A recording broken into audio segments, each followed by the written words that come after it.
महाराष्ट्र में दिखेगी एक बार फिर से संयुक्त राष्ट्रवादी कांग्रेस पार्टी। जी हां, एनसीपी के कई विधायकों, कई नेताओं का यह मानना है कि आने वाले वक्त में एनसीपी का मर्जर शरद पवार गुट में कर देना चाहिए। घड़ी के चुनाव चिन्ह के साथ ही एनसीपी को संयुक्त रूप से आगे बढ़ना चाहिए। पटकथा पहले ही लिखी जा चुकी थी। 3 से 4 महीने पहले ही ये चर्चा शुरू हो गई थी महाराष्ट्र में कि फिर से चाचा भतीजे की जोड़ी राजनीतिक तौर पर एक साथ आने वाली। वो अजीत पवार जो 10 विधायकों के साथ एनसीपी को तोड़कर महायुति के साथ चले गए थे, चाचा शरद पवार को अकेला छोड़ गए थे, अब वो दुनिया को अलविदा कह चुके हैं। बारामती के प्लेन क्रैश में उनका निधन हुआ और उसके बाद अब राजनीतिक विरासत को लेकर तमाम सवाल खड़े हो रहे हैं। तमाम नेताओं ने उनकी पार्टी से जो संबंध रखते हैं, उन्होंने महाराष्ट्र के नेता सदन यानी कि मुख्यमंत्री देवेंद्र फडणवीस से भी मुलाकात की है।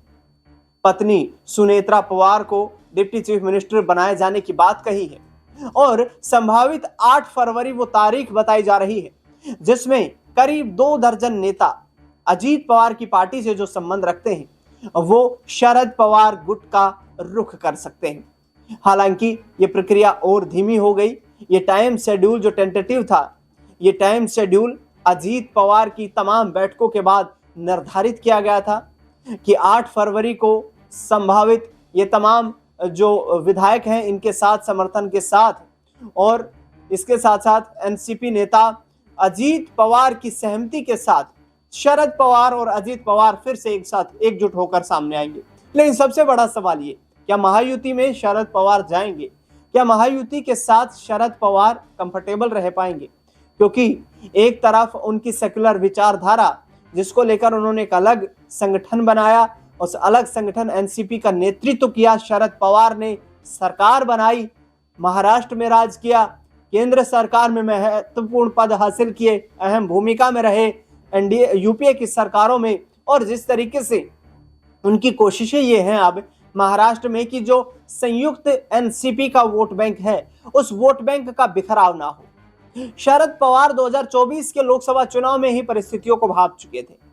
शरद पवार की कोशिशें ये थी कि 2024 के जो लोकसभा चुनाव हुए उसमें उनकी बेटी सुप्रिया सुले जो थी, उन्होंने जीत तो दर्ज कर ली बारामती लोकसभा सीट से, जहां पर उन्होंने अपनी भाभी सुनेत्रा पवार को चुनावी मैदान में हरा दिया था। लेकिन वोट बैंक के आधार पर देखा जाए तो वोट बैंक दोनों के बीच बट गया था। 91% दोनों को वोट मिले थे, जिसमें 51% वोट सुप्रिया सुले को मिले और 40% वोट सुनेत्रा पवार को मिले। अब ऐसे में महाराष्ट्र के राजनीतिक गलियारों में चर्चा तेज है कि यदि एनसीपी एकजुट हुई तो उसकी कमान कौन संभालेगा, क्योंकि जब से राज्यसभा का कार्यकाल खत्म किया है शरद पवार ने एक सक्रिय राजनीति से वो अपनी मौजूदगी दूर करते हुए नजर आ रहे हैं। बता दें आपको कि सुप्रिया सुले कार्यकारी अध्यक्ष के रूप में एनसीपी की कमान को संभाले हुए हैं। सुप्रिया सुले को राजनीतिक तौर पर अच्छा खासा अनुभव है, महाराष्ट्र की राजनीति को बेहतर तरीके से समझती हैं। अजीत पवार 6 बार के डिप्टी चीफ मिनिस्टर थे और कहीं ना कहीं उनकी विरासत को भी संभालने की जिम्मेदारी अब शरद पवार के परिवार पर है। पार्थ पवार और सुनेत्रा पवार क्या उनकी विरासत को बखूबी संभाल पाएंगे? क्या उस वोट बैंक को बखूबी मजबूती के साथ एकजुट रख पाएंगे? ये बड़ा सवाल है।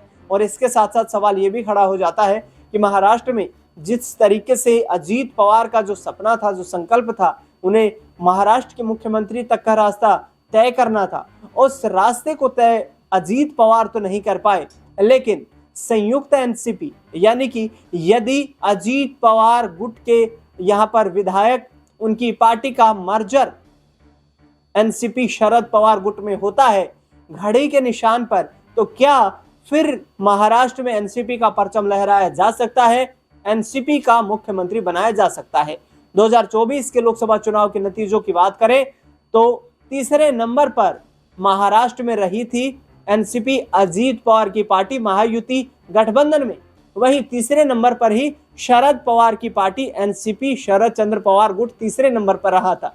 ऐसे में कोशिशें ये होंगी कि विलुप्त होती राजनीतिक विरासत को बचाने के लिए एक ऐसा संघर्ष किया जाए जिसके साथ में वोट बैंक का बिखराव ना देखने को मिले। देखना दिलचस्प होगा कि महाराष्ट्र में क्या वाकई 8 फरवरी को एनसीपी में कोई बड़ा यहां पर फेरबदल देखने को मिलता है।